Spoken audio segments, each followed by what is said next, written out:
Hello दोस्तों, मैं चिराग कंसल आपके अपने चैनल पर्सनल ट्यूटर में आप सबका स्वागत करता हूं। आज हम एक बहुत ही मज़ेदार टॉपिक डिस्कस करने वाले हैं जिसका नाम है हिमालय। अब इसमें अगर मैं बात करूं दोस्तों तो एमपीपीएससी, यूपीएससी, एसएससी, व्यापम, चाहे कोई सा भी गवर्नमेंट एग्जाम आप दे, काफ़ी सारे क्वेश्चंस जो हैं यहाँ से पूछे जाते हैं और स्टूडेंट्स जो है मैंने देखा है काफ़ी ज़्यादा कंफ्यूज भी रहते हैं। तो दोस्तों शुरू करते हैं हम हिमालय को और इसके सवालों को हम साथ में ही डिस्कस करते चलेंगे। अब हिमालय की अगर बात करें दोस्तों तो सबसे पहला सवाल जो आता है वो ये आता है कि ये बना कैसे। तो हम सब जानते हैं कि जो इंडियन प्लेट है वो एशियन प्लेट में जाकर टकराई थी और जब इंडियन प्लेट एशियन प्लेट में जाकर टकराई तो उस समय ये हिमालय जो है ये बनकर आया। और कैसे बनकर आया? दो प्लेटें जब टकराती हैं तो फोल्ड बनते हैं और उन्हीं फोल्ड वलन से माउंटेन जो है वो बनते हैं। अब हिमालय की अगर हम बात करें इसमें इसको चार भागों में तोड़ा जा सकता है दोस्तों। पहले भाग की अगर हम बात करें वो होता है ट्रांस हिमालय, दूसरा जो है महान हिमालय, तीसरा लघु हिमालय और चौथा शिवालिक हिमालय। पर जरा समझिएगा दोस्तों, अगर हिमालय की मैं पर्टिकुलर बात करूं तो ये चारों इसका हिस्सा नहीं है। सिर्फ महान हिमालय, लघु हिमालय और शिवालिक हिमालय यही हिमालय का हिस्सा है। सर ऐसा क्यों? ऐसा इसलिए दोस्तों कि ये जो काराकोरम ये वाला जो है जिसको हम ट्रांस हिमालय, तिब्बतियन हिमालय या टेथिस हिमालय कहते हैं, ये असल में यूरेशियन प्लेट का हिस्सा है। मतलब ये एशिया में पहले से था और ये जो है अस्तित्व में भी जो है हमारे नॉर्मल हिमालय जो है उसके पहले आ चुका था। इसी कारण इसकी हाइट भी अगर आप देखोगे तो इसकी हाइट मात्र कितनी है? औसतन 3000 मीटर। जबकि हम देखते हैं महान हिमालय उसकी हाइट कितनी है? औसतन 6100 मीटर। इससे पता पड़ता है कि काराकोरम जो है वो पहले से बना हुआ था और ये पूरा ट्रांस हिमालय, तिब्बतियन हिमालय उसी के साथ पहले से बना था। अब अगर हम हिमालय की और गहराइयों में जाएं तो दोस्तों सबसे पहला बेसिक सवाल उठता है कि ये हिमालय जो है किस तरह का है। तो जरा समझिएगा, हिमालय जो है 2400 किलोमीटर लंबा एक कर्व है। आप देख सकते हैं ये बकायदा मुड़ा हुआ है और इस 2400 किलोमीटर लंबे कर्व की अगर हम क्या कहते हैं चौड़ाई की बात करें तो ये 400 किलोमीटर है कहां पर? पश्चिम दिशा में। और करीब 150 किलोमीटर है कहां पर? पूरब दिशा में। पश्चिम दिशा में इसकी शुरुआत होती है कहां से? एक पर्वत से जिसका नाम क्या है दोस्तों? नंगा पर्वत। ध्यान से सुनिएगा, लोगों को कंफ्यूजन होता है एक नंदा पर्वत में और एक नंगा पर्वत में। तो कहां से? नंगा पर्वत से। और फिर जाकर ये खत्म कहां पे होता है? नमचा बरवा पर्वत पर। तो हम ये कह सकते हैं कि नमचा बरवा और नंगा पर्वत इन दोनों के बीच में ये कैसा है? एक कर्व है और जिसमें मैंने जैसा बताया 400 किलोमीटर पश्चिम में है और 150 किलोमीटर जो है वो दक्षिण में, 150 किलोमीटर जो है पूरब में है। अब आपके मन में सवाल आ रहा होगा, सर ऐसा क्यों? 400 किलोमीटर इधर और 150 किलोमीटर इधर, इतनी नाइंसाफी क्यों? तो समझिएगा दोस्तों, जब प्लेट आ रही थी तो प्लेट जो है हमारी वो तिरछी आ रही थी। तिरछी प्लेट के आने के कारण ज्यादा फोर्स किस साइड लगा? पूरब साइड लगा। और कम फोर्स किस साइड लगा? पश्चिम साइड लगा। सर बात तो समझ आ गई, पर इससे फर्क क्या पड़ा? इससे फर्क ये पड़ा दोस्तों, अगर हम बात करें दुनिया की सबसे ऊंची चोटियों की, तो जो सबसे ऊंची चोटियां है ढोलागिरी, अन्नपूर्णा, माउंट एवरेस्ट वगैरह, ये सब कहां पर हैं? ये सब पूरब की तरफ हैं। इस तरह से अगर आप हिमालय को पढ़ेंगे तो आपको डेटा बड़ी आसानी से दोस्तों याद हो जाएगा। ठीक है, अब मैं समझता हूं बेसिक आपको ये समझ में आ गया। अब हम सबसे पहला जो है ट्रांस हिमालय को शुरू करते हैं। अब दोस्तों बड़ा कंफ्यूजन होता है स्टूडेंट्स को कि ट्रांस हिमालय को कैसे पढ़ें। तो समझिएगा, सबसे ऊपर क्या है? काराकोरम श्रेणी। अब ये किसका हिस्सा है? ट्रांस हिमालय का। देखिए मैंने मैपिंग इस तरीके से की है कि एक साथ वाली चीजें एक साथ आ जाएं ताकि आपको समझ में अच्छे से आए। अब ये जो काराकोरम है इसका एक दूसरा नाम भी हुआ करता था जो कि है कृष्णागिरी। ठीक है, अब ये काराकोरम जो है इसी में क्या है? इसी में केटू है। अब मैंने अक्सर देखा है कि केटू, एवरेस्ट और कंचनजंगा, इनमें स्टूडेंट्स बहुत ज्यादा कंफ्यूज होते हैं। केटू जो काराकोरम में है, एवरेस्ट जो ग्रेटर हिमालय में है और कंचनजंगा जो भी ग्रेटर हिमालय में सिक्किम के बॉर्डर पर है। अब समझेगा दोस्तों, इनमें कंफ्यूज नहीं होना है। जो केटू है वो असल में क्या है? भारत की सबसे ऊंची चोटी है। ठीक है, भारत में केटू से ऊंचा कुछ भी नहीं है। लेकिन वो ऊंचा होने के बावजूद काराकोरम कहां पर है? पीओके वाले हिस्से में है। इसीलिए केटू भी कहां पर है? पीओके वाले हिस्से में है। उसी की तरह हम विश्व की अगर बात करें तो माउंट एवरेस्ट जो है विश्व की सबसे ऊंची चोटी है, जो कि कहां पर है, ग्रेटर हिमालय में है। अब आप कहोगे सर ग्रेटर हिमालय में सारी चोटियां क्यों हैं, तो समझिएगा दोस्तों, जो ग्रेटर हिमालय है वो असल में देवताओं ने अपने लिए रख रखा था, तो इसलिए सारी ऊंची ऊंची चोटियां जहां देवताओं का वास है वो सब कहां है, ग्रेटर हिमालय में है।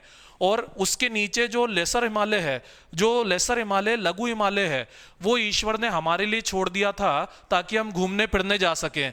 इसीलिए वहां पर सारी क्या है, हिल्स हैं। हिल्स की अगर मैं बात करूं तो मसूरी, नैनीताल, दार्जिलिंग, रानीखेत वगैरह वगैरह। अब आगे समझिएगा, अब एवरेस्ट जो है वो क्या है, विश्व की सबसे ऊंची चोटी है, मतलब पूरे विश्व में एवरेस्ट से ऊंचा कुछ भी नहीं है। और तीसरा क्या है, कंचनजंगा। ध्यान से सुनिए, अब एवरेस्ट कहां पर है दोस्तों, एवरेस्ट नेपाल में है। अब नेपाल में है तो भले ही एवरेस्ट हिमालय की सबसे ऊंची चोटी है, पर वो भारत का हिस्सा नहीं है।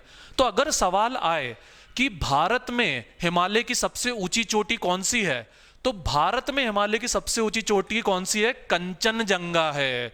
मैं समझता हूं आपको बड़े अच्छे से ये क्लियर हो गया होगा। अब हम वापस से आते हैं अपने ट्रांस हिमालय पे। ट्रांस हिमालय में पीओके के हिस्से में क्या है, काराकोरम है, कृष्णागिरी है, जिसमें K2 है, जिसका दूसरा नाम दोस्तों गॉडविन ऑस्टिन भी कहा जाता है। अब इसके जस्ट नीचे क्या है, लद्दाख श्रेणी। अब जो लद्दाख श्रेणी है उसके लिए एक बड़ी इंपॉर्टेंट बात है दोस्तों, इंपॉर्टेंट बात यह है कि लद्दाख श्रेणी के ही एक्सटेंशन पे, मतलब लद्दाख श्रेणी जो है उसी के आगे के हिस्से में क्या आती है, कैलाश। ध्यान से देखिए दोस्तों, यह है पामीर की गठान। अधिकतर माउंटेन्स जो है हमारे क्षेत्र के वो कहां से आए हैं, पामीर की गठान से आए हैं।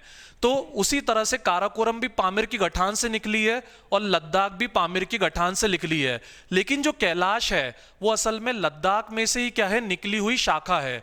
और हम सब जानते हैं भोले बाबा जो है वो कैलाश पर्वत में रहते हैं, पर जो कैलाश पर्वत है वो भारत में नहीं है, वो तिब्बत वाले क्षेत्र में है। इसीलिए अगर आपको भोले बाबा के पर्वत पे जाना है तो वीजा लेकर जाना पड़ेगा। अब अगर काराकोरम और लद्दाख के बाद हम बात करें तो तीसरी श्रेणी आती है दोस्तों जास्कर। पर इसके पहले मैं एक और चीज बता दूं, लद्दाख में एक और बड़ा इंपॉर्टेंट फैक्ट है, जो लद्दाख है उसकी सबसे ऊंची श्रेणी है राकापोशी। और राकापोशी बहुत इंपॉर्टेंट है क्योंकि अगर हम बात करें तो विश्व में सबसे खड़ा ढाल इसका है। सर बात समझ नहीं आई, समझेगा दोस्तों, जैसे एक पर्वत ये है तो आप देख सकते हैं इसका ढाल काफी तिरछा है, पर अगर ये एक पर्वत ये ऐसा है तो आप देख सकते हैं इसका ढाल काफी खड़ा है। तो सबसे खड़ा ढाल विश्व का किसका है, राकापोशी पर्वत का है, जो कि किसके ऊपर है, लद्दाख के ही ऊपर है। मैं समझता हूं आपको ये भी अच्छे से क्लियर हो गया होगा। अब अगला क्या है हमारा, जास्कर। तो सबसे दक्षिण में कौन सी श्रृंखला आती है, तो जास्कर श्रृंखला जो है सबसे दक्षिण में आती है। यहां तक मैं समझता हूं आपको पूरा अच्छे से क्लियर हो गया होगा। पर इसके बारे में और लिखना हो तो आप ऐसे लिख सकते हैं कि जास्कर क्या है, महान हिमालय, ग्रेट हिमालय के ऊपर है और लद्दाख श्रेणी के नीचे है। मैं समझता हूं आपको यह बात अच्छे से क्लियर हो गई होगी। अब इसमें अगर हम बात करें, एक और अच्छा सवाल पूछा जाता है कि अब यहां से नदियां क्यों निकलती हैं। भाई एक सवाल उठना चाहिए आप सबके दिमाग में कि पर्वतों में क्या ट्यूबवेल लगे हुए हैं जो वहां से इतनी सारी नदियां निकल रही है। तो बिल्कुल ऐसा नहीं है। पर्वतों में क्या है दोस्तों, ग्लेशियर रहते हैं और इन ग्लेशियर्स में क्या होता है, यही जब पिघलते हैं तो नदियां निकलती हैं। तो जो काराकोरम श्रेणी है उसमें क्या है, सबसे ज्यादा ग्लेशियर हैं। जैसे अगर मैं नाम लूं तो बाल्टोर, बियाफो, सियाचिन, ये सब जो है ग्लेशियर, हिस्पार, ये सब ग्लेशियर काराकोरम में ही है। और इवन सियाचिन जो है वो तो विश्व का सबसे ऊंचा युद्ध स्थल है, जहां पे पाकिस्तान और भारत की सेना हमेशा 2-2-4 करती रहती हैं। मैं समझता हूं आपको ट्रांस हिमालय पूरा अच्छे से क्लियर हो गया होगा।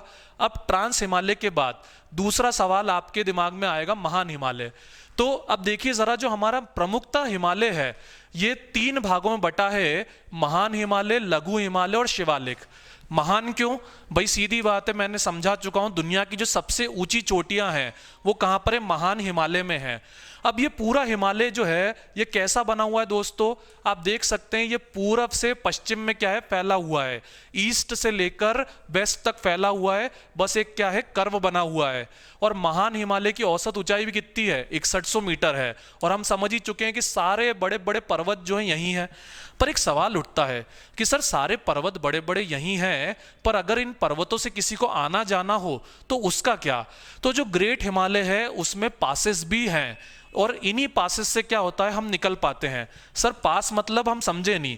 क्या होता है दोस्तों, जब पर्वत श्रृंखला होती है तो उस पर्वत श्रृंखला में बीच में से क्या होता है, रास्ता होता है, जिसमें से हम क्या कर पाते हैं, जा पाते हैं। तो महान हिमालय से लघु हिमालय या लघु हिमालय से शिवालिक, मतलब आप चाइना से भारत आना चाह रहे हो तो आपको इन पासेस के जरिए आना पड़ेगा। तो जो पासेस ग्रेट हिमालय में हैं प्रमुखता उनका नाम है रोहतांग, बनिहाल और पीर पंजाल। क्या बोला मैंने? रोहतांग, बनिहाल और पीर पंजाल। सॉरी, ये जो पासेस मैंने बताए रोहतांग, बनिहाल और पीर पंजाल, ये लेसर हिमालय के पासेस हैं। ध्यान दीजिए, रोहतांग, बनिहाल और पीर पंजाल ये लेसर हिमालय के पासेस हैं। इसी तरह से शिपकीला, बारालामचा वगैरह ये सब जो हैं ग्रेटर हिमालय के पासेस हैं। अब इसके बाद दोस्तों हम आते हैं लेसर हिमालय पे। अब मैंने अक्सर देखा है स्टूडेंट्स को बड़ा कंफ्यूजन होता है कि कहाँ पर क्या है सर, याद रखने में बड़ी दिक्कत आती है। तो देखिए, जो महान हिमालय है उसमें बहुत सारे क्या है, पासेस हैं। कुछ पासेस लघु हिमालय में भी है। जो लघु हिमालय है उसमें क्या है, घास के मैदान है, घाटियां हैं और हिल है। और जो शिवालिक है उसमें क्या है, दून, द्वार और चोस है। सर ये सब क्या है, समझ नहीं आ रहा। तो सबसे पहले आते हैं दोस्तों लघु हिमालय पे।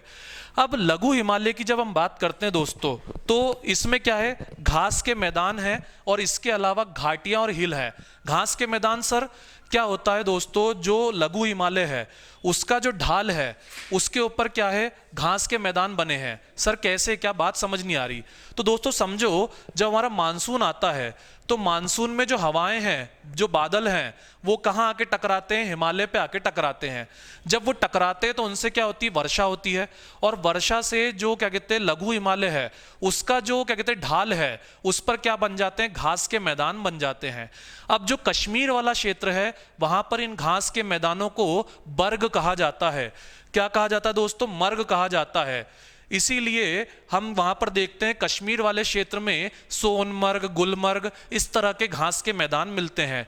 और उसी तरह से जो कश्मीर के आगे वाला क्षेत्र है वहां पर बुगियाल, प्यार इस तरह के घास के मैदान वाले क्षेत्र जो है आपको नजर आते हैं। मैं समझता हूं आपको घास के मैदान वाली बात अच्छे समझ में आ गई। अब बात करें घाटी की, तो यहीं पर कई सारी घाटियां भी है, जैसे कश्मीर, कुल्लू और कंगरा घाटियां, ये सब जो है लघु हिमालय में स्थित है। सर घाटियां कैसे बनती है, बात समझ नहीं आई। तो देखिए दोस्तों, मान लीजिए ये एक पर्वत श्रृंखला है जो क्या है, जो इस तरीके से बहुत ऊंची है, और उसी तरह से ये एक पर्वत श्रृंखला है जो बहुत ऊंची है। तो इन दोनों पर्वत श्रृंखलाओं के बीच का जो हिस्सा है जिसमें से पानी होकर बहता है उसी को हम क्या बोलते हैं, घाटी बोलते हैं। और आप देख सकते हैं यहाँ पर तो तीन तीन श्रृंखलाएं एक के पीछे एक लगी हुई हैं, तो निश्चित तौर पे यहाँ से भी क्या होगा, घाटी वाला हिस्सा जो है बन के निकलेगा। अब जो लेसर हिमालय है उसमें और भी सवाल आते हैं, समझिएगा दोस्तों। अगर आप डायग्राम को ध्यान से देखेंगे तो महान हिमालय कैसा है, वो पूरा सीधा है, कंटिन्यूअस है, लगातार है, सगत है, मतलब इसमें कहीं भी मैंने तोड़ा नहीं है। पर आप लघु हिमालय और शिवालिक को देखेंगे तो आप पाएंगे कि ये जगह जगह से क्या है, टूटे हुए हैं। अब इनके टूटने की वजह क्या है दोस्तों, नदियां आती हैं। जो ग्रेटर हिमालय है उसकी अगर हम बात करें तो वहां से बहुत सारी नदियां निकलती हैं, और ये नदियां जो हैं ये नदियां दक्षिण की तरफ बहती हैं, और बहते वक्त क्या करती हैं, ये माउंटेन के बीच में से रास्ते निकाल देती हैं। तो इसी के कारण क्या होता है, ये श्रृंखला टूट जाती है, और जब टूट जाती है तो अलग अलग जगहों पे इन्हें अलग अलग नाम दिया जाता है। जैसे अगर मैं बात करूं तो देखिएगा जरा कि जो हमारा क्या कहते हैं सबसे आगे का हिस्सा है, ये इसको कहा जाता है पीर पंजाल। पीर पंजाल के जो पीछे का हिस्सा है उसको कहा जाता है, अब आप पूछेंगे ये सब कहाँ बता रहे हैं सर, तो दोस्तों ये मैं लघु हिमालय बता रहा हूँ। पीर पंजाल के जो आगे का हिस्सा है उसको कहा जाता है धौलाधर। सर बात समझ नहीं आ रही, तो देखिए पीर पंजाल कश्मीर वाला हिस्सा है, धौलाधर जो है हिमाचल प्रदेश वाला हिस्सा है, मसूरी और नागटिबा ये दोनों जो है, ये दोनों क्या कहते हैं, ये उत्तराखंड वाला हिस्सा है। और जो महाभारत लेक है ये कहाँ का हिस्सा है, ये नेपाल वाला हिस्सा है। तो जो लघु हिमालय है उसके अंदर 4 प्रमुख श्रृंखलाएं हैं, पीर पंजाल, धौलाधर, मसूरी, नागटिब्बा और महाभारत लेक। और इन चारों से मिलकर, 5 से मिलकर पूरा का पूरा लघु हिमालय बनता है। उसी तरह से अगर हम बात करें शिवालिक की, तो शिवालिक जो है इसको भी क्या करा गया है, कई भागों में तोड़ा गया है और इसको भी कई नामों से बुलाया जाता है, जैसे चूराचूरी, हुंडवा, और अगर हम बात करें मेन तौर पे ये अरुणाचल प्रदेश वाला क्षेत्र, इसमें इसके कई सारे नाम रखे गए हैं जो बहुत ज़्यादा इंपॉर्टेंट है, एग्जाम में पूछे जाते हैं। भाई हम सब जानते हैं दोस्तों, ये वाला क्षेत्र क्या कहलाता है, ये वाला क्षेत्र पूर्वांचल कहलाता है, जो पूरब में स्थित है। तो जो पूर्वांचल है, इस पूर्वांचल में भी हिमालय का हिस्सा आता है, और हिमालय का जो इस पूर्वांचल में हिस्सा है उसमें अगर हम बात करें तो ध्यान से सुनिएगा, इस पूर्वांचल में जो डफला, मीरी, अबोर, मिश्मी, ये जो चारों पहाड़ियां हैं, ये असल में शिवालिक का ही क्या है, एक्सटेंशन है। ठीक है, तो शिवालिक को यहाँ पर क्या बुलाते हैं, डाफला, मीरी, अबोर और मिश्मी। और फिर जैसा कि आप जानते हैं नमचा बरवा से क्या हो जाता है, पलट जाता है। अब इस पूर्वांचल के हिस्से की बात हम थोड़ी बाद में करेंगे, पहले हम शिवालिक को समझ लेते हैं। अब देखिए दोस्तों, जैसा कि आपको डायग्राम दिख रहा है, शिवालिक में क्या बनते हैं, दून, द्वार और चोस। सर ये दून द्वार तो आज तक समझ नहीं आया क्या होता है। तो दोस्तों समझिएगा, जब क्या कहते हैं हमारा इंडिया एशियन प्लेट में आके टकराया, तो उस समय सीधा सीधा क्या कहते हैं सारे पर्वत एक साथ नहीं बन गए, पर्वत श्रृंखलाएं एक एक करके बनना शुरू हुई। सबसे पहले क्या कहते हैं हमारा महान हिमालय बना, फिर लघु हिमालय बना, और फिर उसके बाद शिवालिक बना, जिसको मैनाक पर्वत भी कहते हैं। तो उसमें जो क्या कहते हैं शिवालिक है, ये सबसे आखिर में बना और काफी समय बाद बना। अब शिवालिक के बनने के पहले समझेगा नदियां आ रही थी, और ये नदियां यूं सीधे सीधे बह रही थी। अब नदियों के बहने के बाद जब शिवालिक बन गया, तो समझेगा दोस्तों, सीधी बात है, नदियों का रास्ता क्या हो जाएगा, रुक जाएगा। अब जब नदियों का रास्ता रुक गया, तो उस नदियों के रास्ते के रुकने से क्या होगा दोस्तों, बिल्कुल दोस्तों, नदियों के रास्ते के रुकने से जो टेम्पररी लेक्स हैं वो बन जाएगी। मतलब एक कुछ समय विशेष के लिए क्या होगी, झीलें बन जाएगी, लेक्स बन जाएगी। अब लेकिन एक बात समझिए, पानी तो नदियों का पीछे से आता जा रहा है। भाई हम जानते हैं हिमालय जो है गंगा, इंडस, यांगजी ऐसी प्रमुख नदियों का क्षेत्र है, तो पानी तो पीछे से आता जाएगा। अब आता जाएगा तो वो एक ना एक दिन शिवालिक को काट के क्या होगी, आगे निकल जाएगी। तो उसी तरह ये नदियां भी काट के आगे निकल गई, और जब आगे निकल गई तो ये झीलों का पानी क्या हो गया, ये भी नदियां बन के आगे बजा के सूख गया। पर ये जो क्षेत्र है जो नदियों का सूख गया, इसका क्या है, इसका नाम रखा गया। नाम क्या रखा गया दोस्तों, दून और द्वार रखा गया। पश्चिम वाले हिस्से में क्या कहा गया, दून कहा गया, और पूरब वाले हिस्से में द्वार कहा गया। सर बात समझ नहीं आई दोस्तों, पश्चिम वाले हिस्से में हम जानते हैं देहरादून है, कोटली दून है। तो ये जो है मेन तौर पे देहरादून, ये क्या है, ये एक प्रकार का दून है जो क्या कहते हैं इस टेम्पररी लेक के पानी के हटने से बना है। उसी तरह से पूरब वाले हिस्से में इसे क्या कहते हैं, द्वार कहते हैं। जैसे आप सबने नाम सुना होगा हरि का द्वार, हरिद्वार, तो ये हरिद्वार क्या है, ऐसे ही बना है। उसी तरह से अब ये दून और द्वार, ये तो कहाँ आ गए, देहरादून में और हरिद्वार में आ गए। लेकिन जो उसके ऊपर वाला क्षेत्र है, वो ऊपर वाला जो क्षेत्र है उसमें क्या बने, चोस बने। असल में ऊपर वाला जो क्षेत्र है वहां पर शिवालिक में फॉरेस्ट का कवर नहीं है, ये पूरी तरह से क्या है, एक तरह से बंजर जमीन है। तो इस बंजर जमीन को कश्मीर पंजाब वाले क्षेत्र में क्या कहा जाता है, चोस कहा जाता है। क्या कहा जाता है, चोस कहा जाता है। तो आप इसको ढंग से देख लीजिए, इससे काफी सारे सवाल आते हैं और स्टूडेंट बहुत कंफ्यूज होते हैं। मैं साइड में हट रहा हूं, आप चाहे तो पूरा फोटो इसका खींच सकते हैं।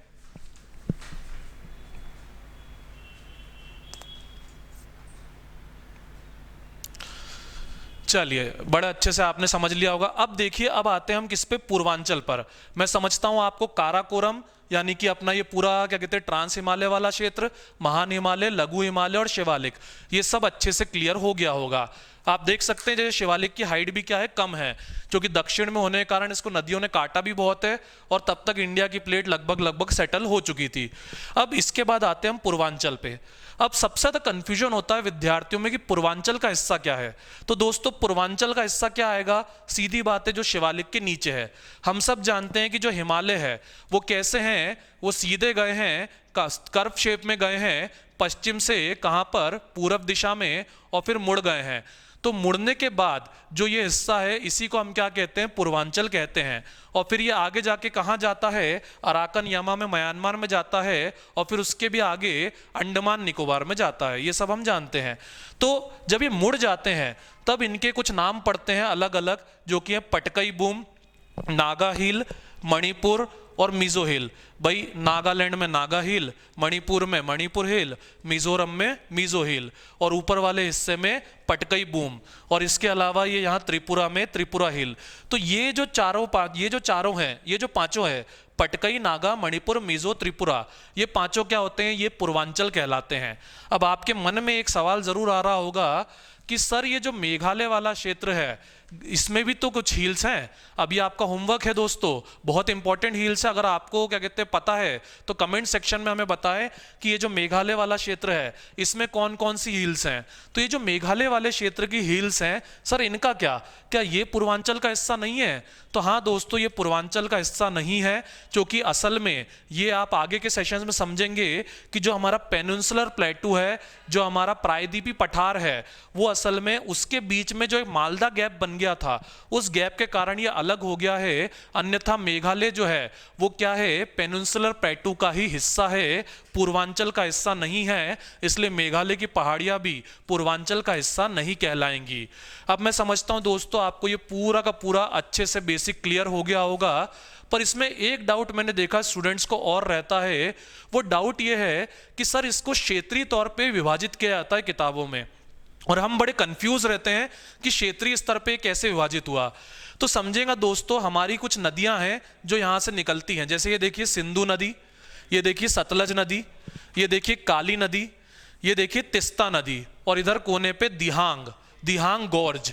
भाई तो ये जो पूरा क्षेत्र है इसको अगर अपन बात करें 4 भागों में तोड़ सकते हैं। ये जो कश्मीर पंजाब वाला क्षेत्र है, कश्मीर पंजाब हिमाचल वाला, इसको बोलेंगे हम कश्मीर हिमालय, जो किसके बीच है, सिंधु और सतलज के बीच है।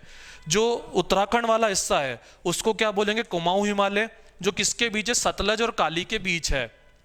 उसके बाद जो काली और तिस्ता के बीच वाला क्षेत्र है उसको क्या बोलेंगे, नेपाल हिमालय, जो कि यहाँ नेपाल आता है। और फिर तिस्ता के आगे जो असम के कोने पर दिहांग गॉर्ज है, गॉर्ज मतलब जो पर्वतों को काट के नदियां निकल जाती है वो गॉर्ज कहलाती हैं। तो जो दिहांग गॉर्ज है उनके बीच में जो असम वाला हिस्सा है इसको हम असम हिमालय कहेंगे। तो इस तरह से रीजनली वर्टिकली भी आप पढ़ सकते हैं, और हॉरिजॉन्टली अगर हम बात करें तो आप क्या कहते हैं, ऐसे ही पढ़ सकते हैं, ट्रांस महान लघु शिवालिक। अब मैं समझता हूं दोस्तों आपको अच्छे से क्लियर हो गया होगा। अगर नहीं हुआ है तो इस सेशन को 2-3 बार देखें, आपको बड़े अच्छे से क्लियर हो जाएगा। तो आज के लिए इतना ही। अगर ये सेशन पसंद आया हो तो हमारे चैनल को लाइक करें, शेयर करें, सब्सक्राइब करें। आज के लिए दोस्तों अलविदा।